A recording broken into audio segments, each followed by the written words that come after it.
gentlemen, let me tell you something about this football team. As much as I love the Philadelphia Eagles, and we're 2-0, it's excellent.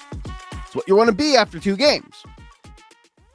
Watching this defense grow before our very eyes is an absolute pleasure to see. Ahead of schedule.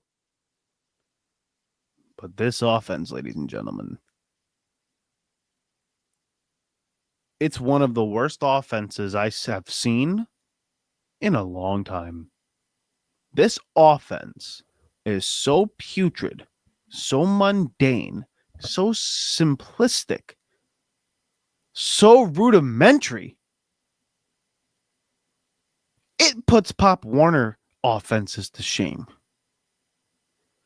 It is so dumbed down. It is so bland. It is so predictable. We're looking at this offense, and I can guarantee you, fat asses like me, geeks, dorks, idiots like me, are sitting on our couches and predicting plays and getting them right. This offense, this organization has invested over $200+ million in the players on the offensive side of the football. And the output looks worse than the Carolina Panthers, worse than New Orleans Saints. Now, it's resulted in wins because of the dynamic playmakers we have. And I know it's oxymoronic. How could you have the most putrid, simplistic, and mundane offense, but yet have the most dynamic playmakers winning games for you? That's the enigma, isn't it? That's what makes this team such an enigma. It's a paradox. They've won every game Jalen Hurts has started and finished over the past 16 games. He's 16-0 in games he started and finished. Remarkable. We have, I think we've only lost 9 games maybe when A.J. Brown is on the field over this tenure in Philadelphia. It's insane how many games we have won with A.J. Brown on the field. And yet you look at this offense and you're wondering, what in God's... I shouldn't use the Lord's name in vain. I apologize, everybody. But my goodness, how on earth can we sit here and stomach this and expect this team to go out and repeat as Super Bowl champions? Now, this is not the same as last year's offense, okay? Last year's offense was more efficient, more prolific, particularly in the run game, and even in the passing game, ironically. And I know this is what people were talking about last season, talking about how dumb, how simple, how slow, how lethargic the offense looked last year. But I can argue this. The offense last year made sense with the personnel. It made sense because you had what was going to be, or what ended up being rather, one of the greatest rushing performances a team has had in its entire existence of the National Football League. 2,500 yards from Saquon Barkley. That's not even including Jalen Hurts' rushing yards. You could imagine this offense on this offensive line, this offense accounted for damn near 3,000 yards rushing. And when we did throw the ball, 2903, the famous number, it was devastating, backbreaking, to the point where in the Super Bowl, we dropped a 40-burger on what was going to be a potential 3-time Super Bowl champion in the Chiefs. The dynasty of our era. And now you look at this offense and you're wondering, what the hell is going on?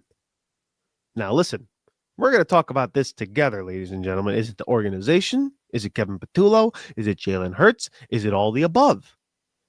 We're going to dive into that in just a moment. But before we do that, let's introduce the show. This is the Riding the Bench Eagles podcast. I am your host, Asif Badi, and like you, I am a Birds fan who talks about the Birds, only the Birds, and nothing but the Philadelphia Eagles. So please, please, please do us a favor here. Help us grow this channel organically by shooting this video a thumbs up, commenting your thoughts in the comment section below, being part of the discussion, and subscribing to the channel. Also, check us out on audio platforms such as Apple Podcasts and Spotify, and leave a 5-star review, because in the end, it doesn't cost you a damn thing to do any of those things for a brother. So please help me out. We appreciate your support on the opposite side of the camera and on the opposite side of the airwaves. Okay, now that I went on my diatribe and my rant about the offense and how putrid it looks, let's figure out why, okay? Because this offense, this simplistic offense, as annoying as it's been, has resulted in victories over the past 20 games played. We've only lost one game over the past 20 games we played, and that was the game Jalen Hurts got knocked out in the Commanders game. And we were up 21-6 when he got out. Now, I'm not somebody who makes excuses for injuries. If you're out there, you better buckle your chin strap and go out there and play some football. That's the whole point of building a roster. No excuses there.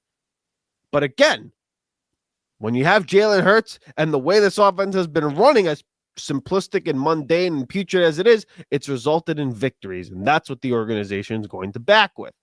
Fair enough.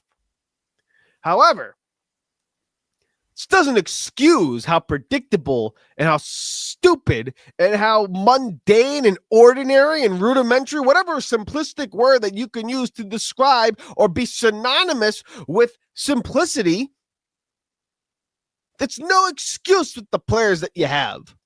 I'm going to pull up something on Reddit, ladies and gentlemen. It's a very, very telling and absolute,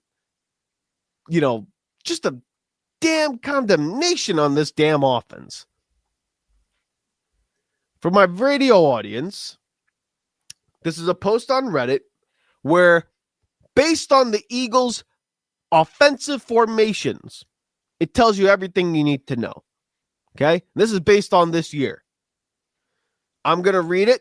My video audience can see it, but for the radio audience, here you go. The Eagles formation majorly tips off the plays they will run. Yesterday, they ran 11 plays from the pistol, and one of them was a pass. 14 plays from under center, 0 of them were passes. 33 plays from shotgun, 26 of them were passes. There were 25 combined plays from the pistol or under center. The first play of the game was a pass, and there were 24 straight runs. Even if you exclude 7 tush-push plays, that is 17 of the 18 plays of those formations as run plays. And of the 7 shotgun runs, 2 were back-to-back carries by A.J. Dillon in the first half, and 2 were draw plays on 3rd and 15 and 16. If we exclude the draw plays, that's an 84% pass rate from the shotgun. So basically, when you line up in shotgun, there's an 84% chance it's a pass play, and if they don't, it's a 95% chance it's a run play.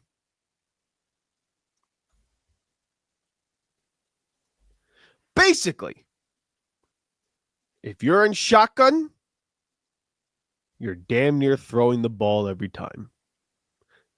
Any other formation, you're running it. This is the NFL. You're telling me that's your offense? That's how simplistic you have made your offense.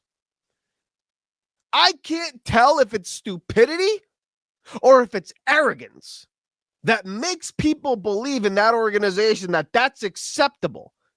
If you're a defensive coordinator, if you're an NFL coach on the defensive side of the ball, if you're an organization playing Philadelphia, and you're sitting here getting paid millions and millions of dollars to play a sport, which in the end is more simplistic than we all make it out to be. I understand it. And that's probably Philadelphia's argument. But I'll be damned if I'm getting paid millions of dollars and that's all I got to prepare for. And we already know you're not throwing the ball down the field this season. There's stats out there that show yards per attempt. Jalen Hurts throughout his career from 2020 or 2021 to 2024, he's averaging about 7 to 8 yards per throw. Now, again, not necessarily the most prolific passer, but at least he's pushing it. This offense with Jalen Hurts, I don't even think they're like 5.6 yards an attempt. They're damn near averaging almost 5 yards a damn attempt. And you have A.J. Brown and Devonta Smith and Dallas Goedert on your offense? We all see it. We see this team throwing freaking run up the middle. Oh, it didn't work. It's 3rd and 8. What do? Let's just throw a swing pass now all of a sudden. Let's do a wide receiver screen on the left side or wherever Devonta Smith is. Let's not throw the ball to A.J. Brown. And when we do, let's just throw him slants. Because for some reason, that's the only route the guy can run. And I know everyone in Philly's like, just throw the ball on a slant to AJ. It's the most unstoppable play. Give me a break. I'm a fat ass. I'm a bum. I live in my mama's basement. If I know AJ Brown's running a slant, I'll pick that crap off too. I'd be able to stop that play too. I mean, good grief. That's what we're running. And the only time we throw it deep is when we're getting an all-out blitz and it's one-on-one. Again, is that an indictment on this organization? Is that an indictment on this coaching staff? Is that an indictment on the quarterback? Potentially, yes, to all the above. But I'm going to argue something that I don't believe this is the quarterback's fault, or at least the majority of it. I don't believe he's sitting there and saying, yeah, this is the game plan that I really want to run, not throwing it down the field. Let me average 6 yards or 5 yards a pass and only throw it to A.J. Brown 6 times for a 30-yard completion or 30 yards on the season. That's what I want to do. This is the offense that I want to run. Can you imagine that's what he's thinking? Of course not. Especially after considering what we saw in the Super Bowl and the NFC title game. Of course he wants to push it down the field. He's one of the best deep ball throwers in the National Football League. And we have him thinking and dunking and throwing checkdowns and throwing screens to avoid turnovers. We have this offense, and we're running plays. Yeah, listen, not to get into nerdy football talk, but this is just my observations here. We're running an offense with A.J. Brown, Devonta Smith, Dallas Goedert, Saquon Barkley, Jalen Hurts. Vertical threats, okay? Up and down the field. We're running an offense that is trying to spread defenses out and make them play sideline to sideline. I don't know about you guys. That is not what this offense is best at. I think A.J. Brown's the top 2 or 3 wide receiver in football. He does not have the skill set that Jamar Chase does. He's not a guy that's going to take a screen pass and take it to the house. Neither is Devonta. The skill set that they have is similar to guys like Justin Jefferson. Similar to guys who could push the ball down the field. Mike Evans. You don't see Mike Evans running a freaking screen pass in Tampa Bay because they know that's not what he does. He goes down the field and makes contested catches. He could run the tree. Same with A.J. Brown. That's what he's supposed to do because he has that skill set. Devonta Smith has that skill set.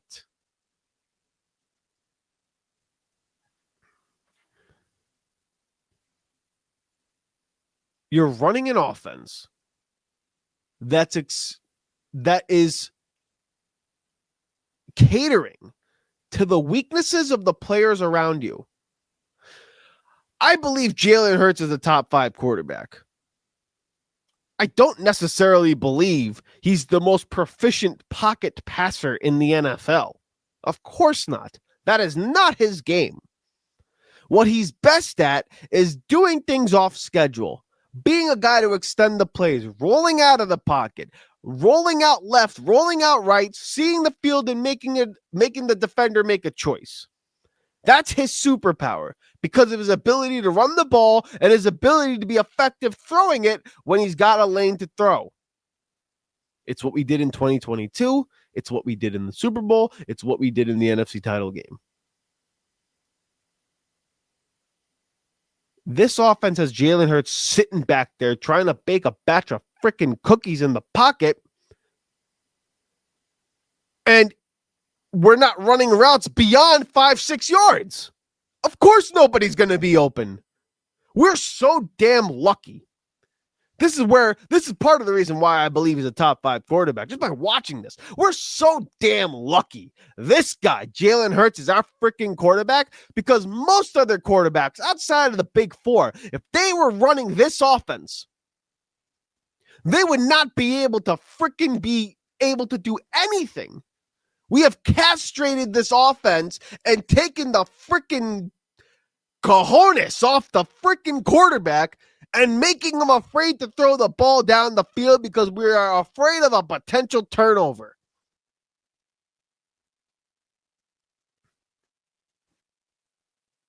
That's an organizational philosophy, and I understand not turning the ball over, running the ball effectively, and stopping the run wins you football games. 100%.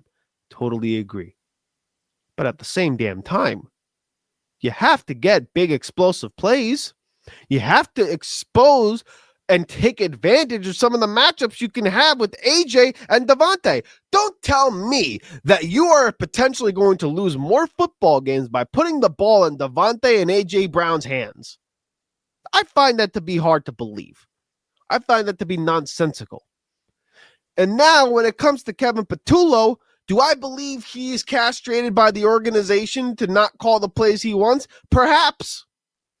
But at the same time, Kellen Moore was here last season. And when opportunities presented itself, when the run game was not working, to attack defenses through the air, he exposed and demolished and absolutely picked apart defenses with his play calling. Now, again, it's still early. I understand that.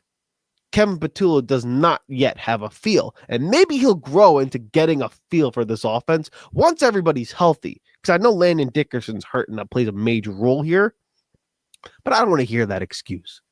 Not at all. This offense is good enough to be better than 31st in passing offense.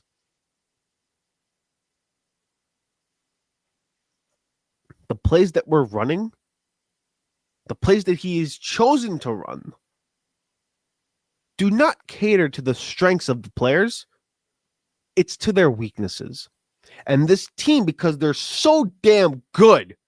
I mean, this is a damn good football team, ladies and gentlemen. We have no idea what this team is capable of. I mean, I believe I do. I believe this is still the best team in football on paper.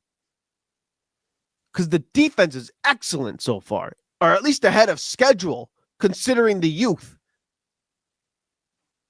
And yet, we're running plays that do not fit. That is literally trying to have me grow hair. And you're sitting there just like, just keep rubbing this oil in your hair and it's going to grow. It's going to grow. Or listen, if you do this, you will just afro will come over time. No!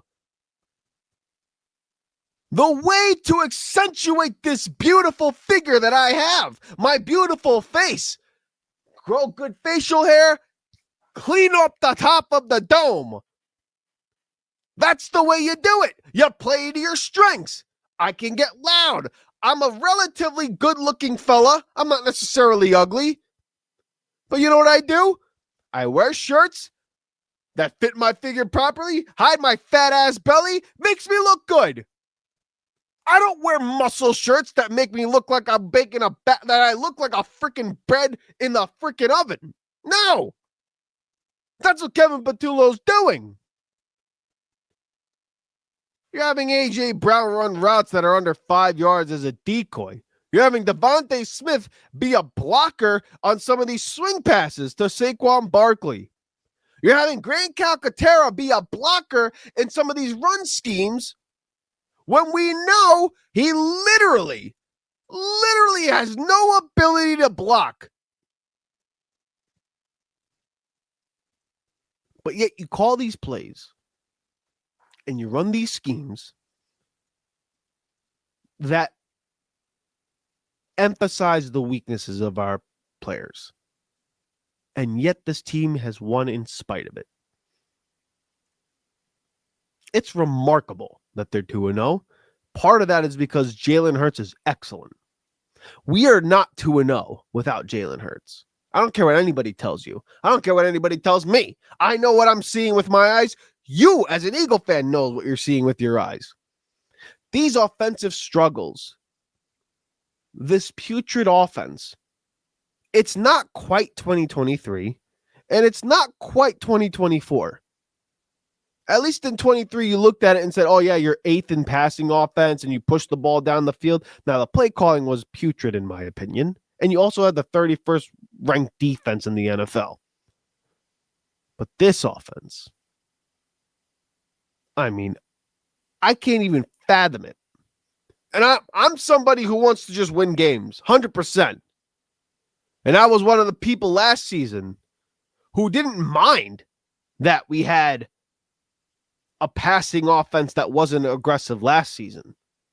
It made sense. This offense makes no damn sense. And yet the arrogance of this organization is sitting there trying to tell you that we are here and worrying about winning football games. Now you're 2-0. And that's because you have the most talented roster in all of football. And if only you had a play caller and this organization designed a freaking scheme that catered to the strengths and the absolute abilities of our players. How about every now and then roll Jalen Hurts out of the pocket?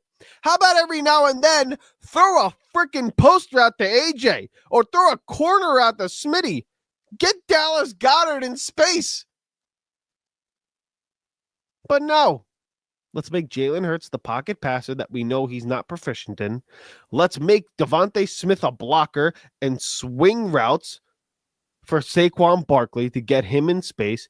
Let's run only slants to A.J. Brown and not throw him the football. And let's have Grant Calcaterra block on run play after run play after run play and run towards his side where he is the key block to set the edge on stretch plays. And then we sit here and wonder, why the hell are these plays not working? Maybe it's great defense. I refuse to believe so. You could be a great defense and still have deficiencies and still have holes. Again, only week 2. But I'll be damned. The early trends of this offense, the early trends of this football team is suggesting